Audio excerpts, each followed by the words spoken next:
What's up guys, welcome back to the channel. It's Ryan from Best Face Forward. In this video, I'm going to be talking about nose breathing and my top 10 tips to breathe better through your nose. But first I want to say thank you to everyone who's been posting comments and stuff asking me to keep posting videos. I know it's been a while. I actually, as you can tell, maybe I've moved to Europe. I now live in Lisbon. And so I've been working on another project, which is why I haven't been posting as much. But there's going to be a lot of content coming in the next few months, so stay tuned for that. With that being said, let's get into my top 10 tips to breathe better through your nose.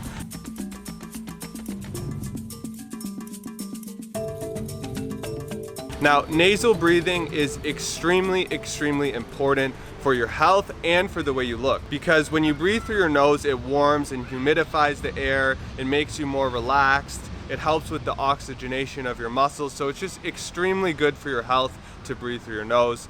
The other thing is that it helps you to keep your tongue on the roof of your mouth, which is obviously what we want. My first tip is to breathe more through your nose.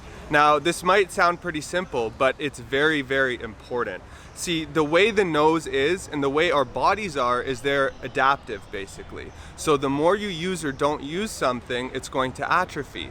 When we don't use our noses, when we breathe through our mouths, it makes it harder for us to breathe through our noses. So the more you breathe through your nose, whether that's exercising, relaxing, sleeping, the easier it will be to breathe through your nose. And one book I recommend you read on this if you're interested is called Breathe by James Nestor. And in this book, he basically describes that the tissue in our nose is adaptive to how much you use it. Meaning, again, the more that you breathe through your nose, the easier it will be to breathe through your nose. Brings us to tip number 2, which is the opposite of that. Breathe less through your mouth. We all know that we're not supposed to be breathing through our mouths for our health while we're sleeping, while we're relaxing, while we're working. Try to breathe through your nose as much as you possibly can. We don't need to go overboard with this, guys. I've heard questions from people that basically say things like, is it okay for me to smile? Is it okay for me to talk to people, or should I keep my mouth closed all the time? We don't have to go that extreme with it. You know, it's just about while you're sleeping, while you're working, the majority of things you do throughout the day, try to breathe through your nose. So that brings me to point number 3, which is mouth taping. Taping your mouth at night while you sleep is something that can be great for encouraging nasal breathing. Because again, the more you breathe through your nose, the easier it's going to be over time for you to breathe through your nose. So this one, I've had a lot of family members, friends, colleagues who've started doing this, and they've said that all of a sudden they can breathe through their nose so much easier just from doing this mouth. It may be hard at first to breathe through your nose, but as you stick with it, it will get easier and easier over time. For this, we're actually going to be using surgical tape, or a tape that's generally made for sticking to your skin. It's very light. You're not going to be sticking this across your whole mouth and like taping your mouth shut. That's not the idea. It's just supposed to act as a gentle reminder to keep your lips closed. So you're gonna put a little piece of tape horizontally across your lips, and that should make a big difference to help you breathe through your nose at night. Now, tip number 4 is to exercise and breathe through your nose while you exercise. This one is something that I didn't do for a long time. I just thought when my heart rate gets up, when I'm doing difficult exercise, it's okay for me to open my mouth and breathe through my mouth. That's what people do, right? If you look around, you see a lot of people that are running and working out, they're probably breathing through their mouth. But actually, it's a lot better for you to breathe through your nose. Studies were done on CrossFit athletes and different athletes in different sports, and it was found that they were a lot healthier and their performance went up when they breathed through their nose. But the thing is, it's hard.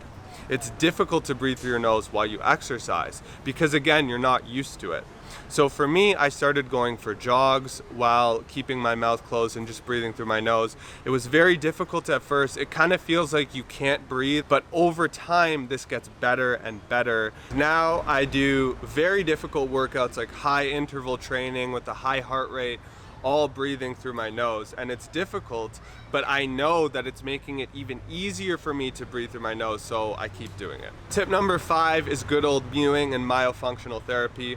You want to get your tongue up and away from the back of your throat. Most of us know that the way that our jaws grow and develop affect our airways, but also you can affect this in the short term by improving the position of your tongue. When your tongue falls down in your mouth and back, it actually goes into your airway and it will block your airway. This is what happens when people are snoring and have sleep apnea. And when you practice mewing, when you do myofunctional therapy or tongue strengthening exercises, you're basically training your tongue to be up on your palate away from your airway. And this will actually make it easier for you to breathe through your nose, even in the short term.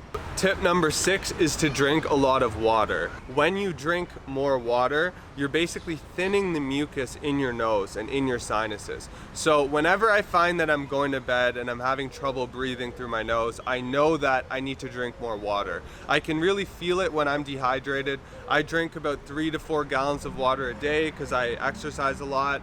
You should check to see what a good amount is for you to drink, but most of us should probably be drinking more water because, again, it thins out the mucus and makes it easier for you to breathe through your nose. Tip number 7 is to fix the imbalances between nostrils. I actually have an exercise that's going to help you to do this. First, what you want to do is plug one nostril and then plug the other and see which one is more clogged up. That's the one you're going to do the exercise for. What you're going to do is you're going to plug one nostril, and with the weaker or more clogged up nostril, you're going to take 10 deep breaths all the way in and all the way out, filling your entire lungs and then all the way out. And you're probably going to notice it's very hard for you to do this. You're probably going to feel some phlegm and the nostril's going to feel very clogged up. So you keep doing these breaths. And then after those 10 breaths, when you just go and breathe normally through both nostrils, you're going to find that it's easier for you to breathe through the clogged up nostrils. So tip number 8 is to improve your neck posture and your body posture. Believe it or not, this affects your airway as well. Like I was saying earlier, when the tongue is up and forwards on your upper palate, it clears your airway and makes it easier for you to breathe through your nose.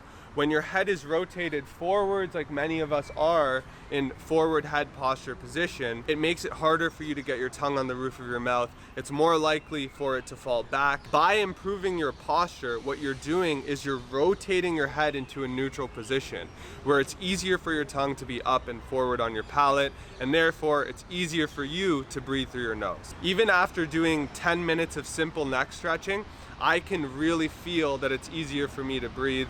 So keep doing stretches and improving your posture. I have tons of videos on my channel that will help you to do this. Tip number 8 is to do breath work. There's many different kinds of breath work that you can do, and I'll post some links to some of them. One that I like to do is called soma breathing, which is essentially a type of breath work. You're just forcing yourself to take deep breaths through your nose, full breaths. You're practicing breathing at different rates, different speeds, breathing deeply, and most importantly, breathing through your nose, which is going to help to clear out your nose and make it easier to instill the habit of breathing through your nose. And last but not least is to watch alcohol consumption late at night. So I like to have a glass of wine, vino tinto, from time to time. We're in Portugal, but one thing I really notice is that if I drink late at night and I don't drink water, it makes me dehydrated. I really do notice the effects of this, and smoking can have a similar effect. You know, if you drink late at night and you don't drink water after, you may find it harder to breathe through your nose, which may lead you to mouth breathe all night and snore, and that's not what we want.